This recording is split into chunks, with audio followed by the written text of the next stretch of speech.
حضرت علی نے فرمایا تھا حضرت فاطمہ کو دفن کرنے کے بعد لكل اجتماع من خلیلین فرقۃ وكل الذی قبل الممات قلیل. آج فاطمہ کو دفن کرنے کے بعد مجھ پر یہ بات کھل گئی ہے، کوئی کسی کا ساتھ نہیں دے سکتا، کوئی سدا سلامت نہیں رہ سکتے. ایسی حسین جوڑی بھی آج بکھر گئی. ایسا حسین جوڑا کوئی دنیا میں کہاں سے لائے گا؟ ایسا جمال کوئی کہاں سے لائے گا؟ ایسی جوڑی کوئی کہاں سے لائے گا؟ علی و فاطمہ کی جوڑی کوئی دکھائے تو صحیح، کوئی نبیوں کے بعد کوئی ایسی جوڑی بنی ہو. لیکن آج یہ جوڑی ٹوٹ گئی.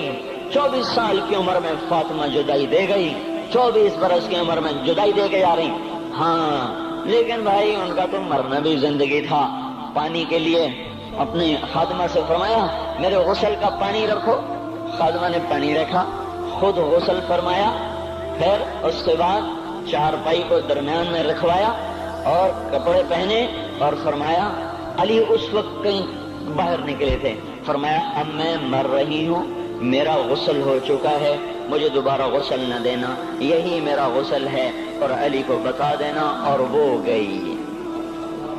ہاں آپ نے کہا تھا حضرت فاطمہ سے میں جا رہا ہوں، وہ رونے لگی. پھر آپ نے پھر کان میں کہا نہیں نہیں تو غم نہ کر، سب سے پہلے تو ہی مجھ سے آ کے ملے گی. پھر وہ ہنسنے لگی. حضرت عائشہ رضی اللہ عنہا دیکھ رہی تھی، پہلے روئی پھر ہنسی. تو کہا یہ کیا بات ہوئی؟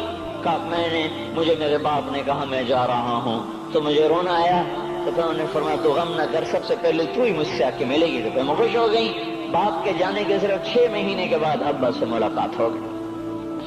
تو حضرت علی فرما رہے ہیں آج دیکھو دیکھو ان افتقادی فاطمہ بعد احمد دلیل علی اللہ یدوم خلیل. آؤ آؤ دیکھو دیکھو میں نے انہی ہاتھوں سے محمد مصطفیٰ کو قبر میں اتارا تھا، آج انہی ہاتھوں سے میں نے فاطمہ کو اتار دیا.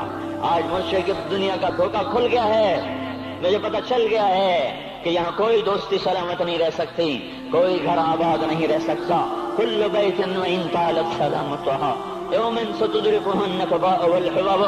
او میرے بھائیو کوئی گھر کتنا آباد رہے، سلامت رہے، ایک دن آتا ہے کہ مکڑی کے جالوں کے سوا وہاں کچھ نہیں ہوتا، ہواؤں کی سنسناہٹ کے سوا وہاں کچھ نہیں ہوتا.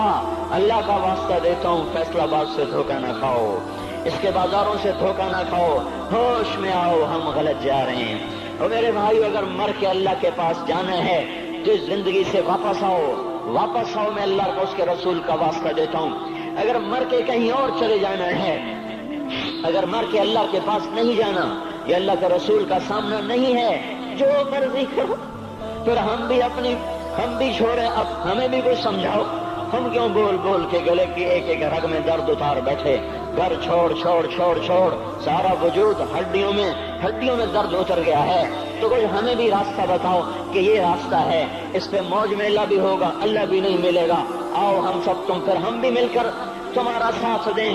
ہم کیوں ایسے کھاری اٹھائے ہوئے در در کی ٹھوکریں کھاتے پھر رہے ہیں؟ میرے بھائیو اور اگر ایسا کوئی راستہ نہیں ہے، وہ میں بتا رہا ہوں کوئی نہیں ہے، کوئی نہیں ہے، کوئی نہیں ہے. میرے پاس کوئی مضمون نہیں بیان کرنے کو. میں یہ نوجوانوں کو دیکھتا ہوں میرے بند ٹوٹ جاتے ہیں، میں دیوانہ ہو جاتا ہوں کہ میں ان کے کیسے دلوں میں اتر کر ان کے دلوں کی لگاموں کو اللہ کی طرف پھیر دوں اور اس کے رسول کی طرف پھیر دوں. یہ جب گانے بجانے میں ڈوبتے ہیں، جب یہ رقص گاہوں کو چلتے ہیں، جب یہ تاجر غلط تولتے ہیں، اور جب یہ بینک سے قرضے لے کر لمبے لمبے نظام بناتے ہیں، پرائز بانڈ خرید کر دعائیں مانگتے ہیں اللہ میرا بانڈ نکل آئے. او میرا بھائی تجھے کیا ہو گیا؟ تو جوئے پر دعائیں کر رہا ہے کہ یا اللہ میرا بانڈ نکال دے. میں کیسے ہوش میں لاؤں؟ میں تو خود مدہوش ہو چکا ہوں. میں تو صدمے جیسے آدمی کو پاگل کر دیتے ہیں، دیوانہ کر دیتے ہیں. وہ دیوانگی کی کیفیت ہے کہ کوئی سنتا ہی نہیں، کوئی مانتا ہی نہیں. 4 دن کے تھوڑی دیر کے لیے ہائے ہائے کرتے ہیں، پھر وہی ڈگر، وہی راہیں، وہی غفلت، وہی صبحیں، وہی شامیں. کہاں سے کوئی آئے گا؟ کون سی آواز آئے گی؟ کوئی قیامت کے کڑکا کو سننا چاہتے ہو؟ کیا آسمان کے دھماکے سن کے توبہ کرنا چاہتے ہو؟